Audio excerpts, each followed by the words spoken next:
Montag ran. He could feel the hound, like autumn, come cold and dry and swift, like a wind that didn't stir grass, that didn't jar windows or disturb leaf shadows on the white sidewalks as it passed. The hound did not touch the world.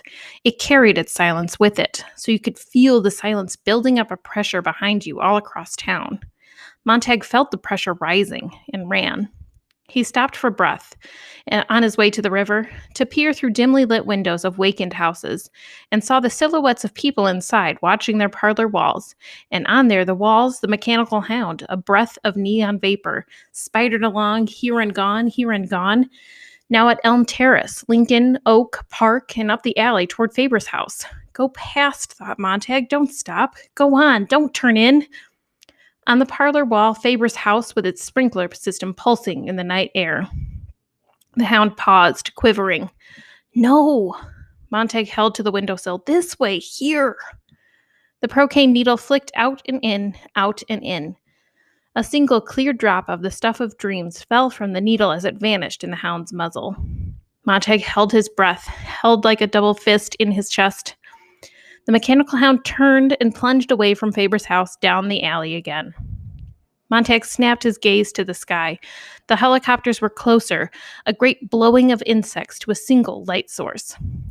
With an effort, Montag reminded himself again that this was no fictional episode to be watched on the run to the river.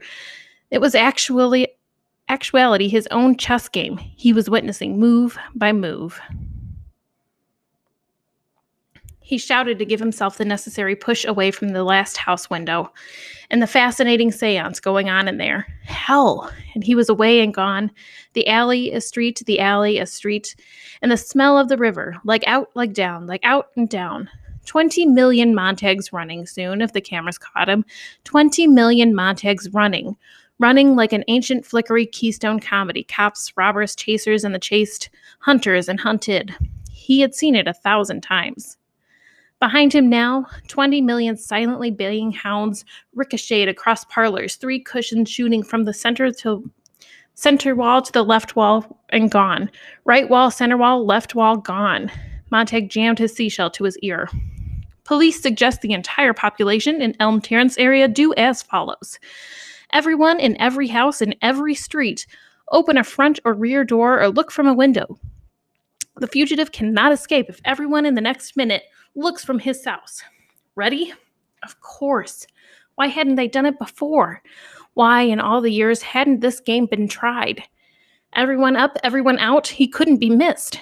The only man running alone in the night city, the only man proving his legs. On the count of 10 now. 1, 2, he felt the city rise. 3, he felt the city turn to its thousands of doors. Faster, leg up, leg down. 4, the people sleepwalking in their hallways. 5, he felt their hands on the doorknobs. The smell of the river was cool and like a solid rain. His throat was burnt and rust, and his eyes were wept dry with running. He yelled as if this yell would jet him on, fling him to the next last 800 yards. 6, 7, 8.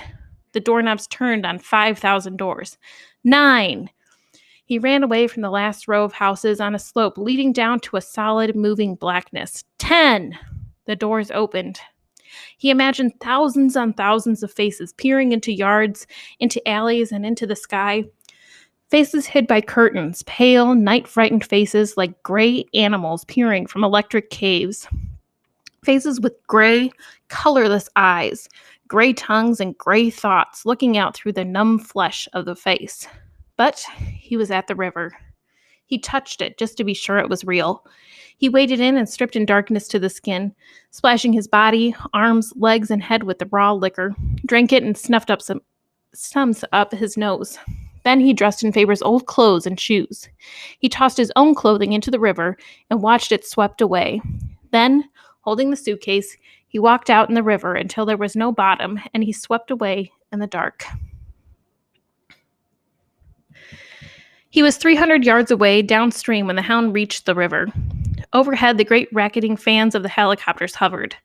A storm of light fell upon the river, and Montag dived under the great illumination, as if the sun had broken the clouds. He felt the river pull him further on its way into darkness. Then the lights switched back onto the land. The helicopter swerved over the city again, as if they had picked up another trail. They were gone. The hound was gone. Now there was only the cold river and Montag floating in a sudden peacefulness, away from the city and the lights, the chase, away from everything. He felt as if he had left a stage behind and many actors. He felt as if he had left the great seance and all the murmuring ghosts. He was moving from an unreality that was frightening into a reality that was unreal because it was new. The black land slid by, and he was going to the country among the hills. For the first time in a dozen years, the stars were coming out above him, in great processions of wheeling fire. He saw a great juggernaut of stars from the sky threaten to roll over and crush him. He floated on his back when the valley swelled and sank. The river was mild and leisurely, going away from the people who ate shadows for breakfast and steam for lunch and vapors for supper. The river was very real. It held him comfortably and gave him the time, at last the leisure, to consider this month, this year, and a lifetime of years. He listened to his heart slow. His thoughts stopped rushing with his blood. He saw the moon on low in the sky now. The moon there and the light in the moon caused by what? The sun, of course. And what lights the sun? Its own fire. And the sun goes on day after day, burning and burning. The sun and time and burning. Burning. The river bobbled him along gently. Burning. The sun and every clock on earth, all of it came together and became a single thing in his mind. After a long time of floating on the land and a short time of floating in the river, he knew why he must never burn again in his life. The sun burnt every day. It burnt time. The world rushed in a circle and turned on its axis, and time was busy burning the years and the people away. And the people anyway, without any help from him. So if he burnt things with the firemen and the sun burnt time, that meant everything burnt. One of them had to stop burning. The sun wouldn't, certainly. So it looked as if he had to be. Montag, the people he had worked with until a few short hours ago, somewhere the saving and putting away had to begin. And someone had to do the saving and keeping, one way or another, in books and records and people's heads. Any way at all, so long as it was safe, free from moths, silverfish, rust, and dry rot, and men with matches. The world was full of burning of all types and sizes. Now the guild of the asbestos weaver must open very soon. He felt his heel bump land, touch pebbles, rocks, scrape sand. The river had moved him toward shore.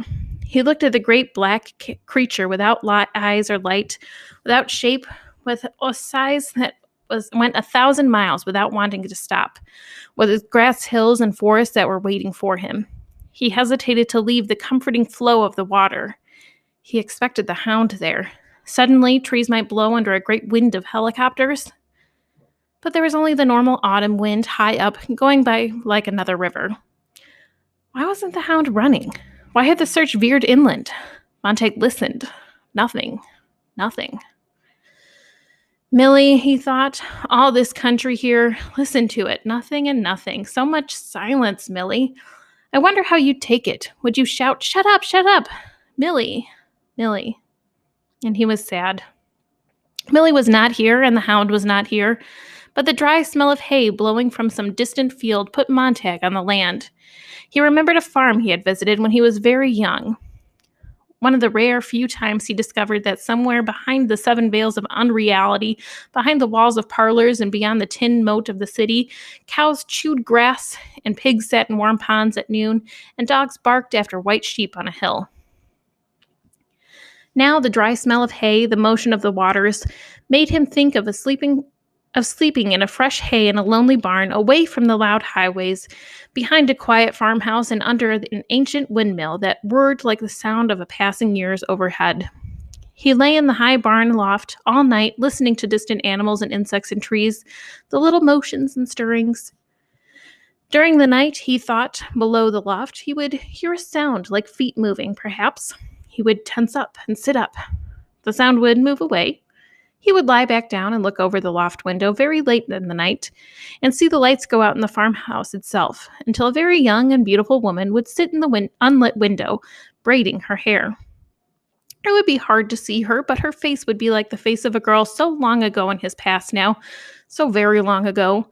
The girl who had known the weather and had never burnt by the fireflies. The girl who had known that dandelions meant rubbed off on your chin. Then he would be gone from the warm window. She would be gone from the warm window and appear again upstairs in her moon-whitened room. And then, to the sound of death, the sound of jets cutting the sky into two black pieces beyond the horizon, he would lie in the loft, hidden and safe, watching those strange new stars over the rim of the earth, fleeing from their soft color of dawn. In the morning, he would not have needed sleep, for all the warm odors and sights of a complete country night would have rested and slept him while his eyes were wide, and his mouth, when he thought to test it, was a half smile. And there at the bottom of the hayloft stair, waiting for him, would be the incredible thing. He would step carefully down in the pink light of early morning, so fully aware of the world that he would be afraid, and stand over to the small miracle that, and at last bend to touch it. A cool glass of fresh milk and a few apples and pears laid at the foot of the steps. This was all he wanted now. Some signs that the immense world would accept him and give him the long time he needed to think all the things that must be thought. A glass of milk, an apple, a pear. He stepped from the river. The land rushed at him, a tidal wave. He was crushed by darkness and the look of the country and the million odors on the wind that iced his body. He fell back under the breaking curve of darkness and sound and smell, his ears roaring. He whirled. The stars poured over his sight like flaming meteors. He wanted to plunge in the river again and let it idle him safely on down somewhere. This dark land rising was like the day of his childhood swimming, when from nowhere the largest wave in history of remembering slammed him down in salt and mud. Green darkness, water burning mouth and nose, retching his stomach, screaming, too much water, too much land. Out in the black wall before him, a whisper, a shape. In the shape, two eyes, the night looking at him, the forest seeing him, the hound. After all the rushing and sweating, it was out and half drowning and come this far, work this hard to think yourself safe and sigh with relief and come out on the land at last only to find the hound. Montag gave one last agonized shout as if this were too much for any man. The shape exploded away. The eyes vanished. The leaf piles flew up in a dry shower. Montag was alone in the wilderness. A deer. He smelled the heavy musk like perfume mingled with blood and the gummed exhalation of the animal's breath, all cardamom and moss and ragweed odor in this huge night where the trees ran at him, pulled away, pulled away, to the pulse of the heart beating behind his eyes. There must have been a billion leaves on the land. He waded in them, a dry river smelling of hot cloves and warm dust. And the other smells. There was this smell like a cut potato from all the land, raw and cold and white from having the moon on it most of the night. There was a smell like pickles from a bottle and a smell like parsley on the table at home, and a faint yellow odor like mustard from a jar. There was a smell like carnations from the yard next door. He put down his hand and felt a weed rise up like a child brushing him. His fingers smelled of licorice. He stood, breathing, and the more he breathed the land in, the more he was filled up with all the details of the land.